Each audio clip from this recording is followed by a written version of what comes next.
Yeah. Oh, thanks, Mark. What about some hay equipment updates? All right, so a lot of the product line has stayed the same. We've got some updates that have happened across the whole line. You know, we're our full line carrier from all of our disc mower conditioners through self-propelled windrowers, large square balers, small square balers. But our biggest and largest unveil for this year will be our RB6 series balers, which are replacing the RB5s.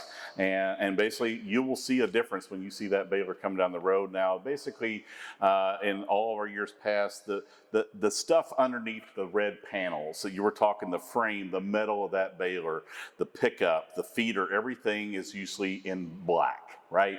Well, we have now changed, so going into 2026, you will see all of those items are now painted red.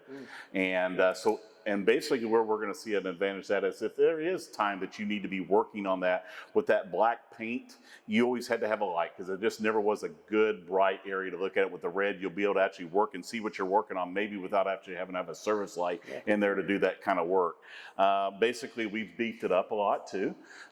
In all the series of balers, basically on the stripper roll and the fixed roll. We have now beefed up the lip on each one of those. Basically, the thickness of that tube has gone about 3.5 times the thickness of where we were in the RB5 series. And then also chain. We've switched now to diamond chain throughout the entire baler now. And in some key points, especially on the main pickup, basically we've gone from an R80 to an R100 gauge chain, which is the chains we were putting on our commercial HD Pro balers. So now we're seeing that now downgrade into the smaller premium balers that are more common across the areas here. And then finally, let's just talk about the new model numbers itself. So it's an RB6. We offer an economy RB456A. Typically for a farmer that's looking at anything less than 1,000 bales a year.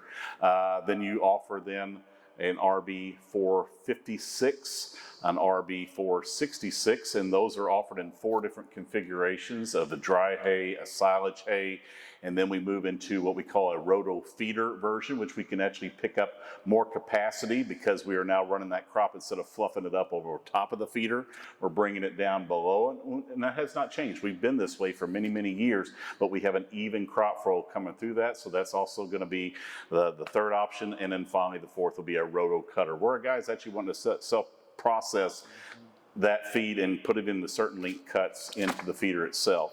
And finally, I guess, Lisa, is we've inside that baler, we've gone through both sides and we've now gone to a triple lip bearing, right? Triple lip seal bearing. So basically, what is it? What does it do? So we're looking to have less contamination actually get into the meat of that bearing, right? Where we want to keep that oil as clean as possible. So with the triple leap, we've got three bypasses to get there to keep that oil or that grease clean without contaminating that bearing itself. So great new lineup. We're in the process of ordering those right now for next year's season.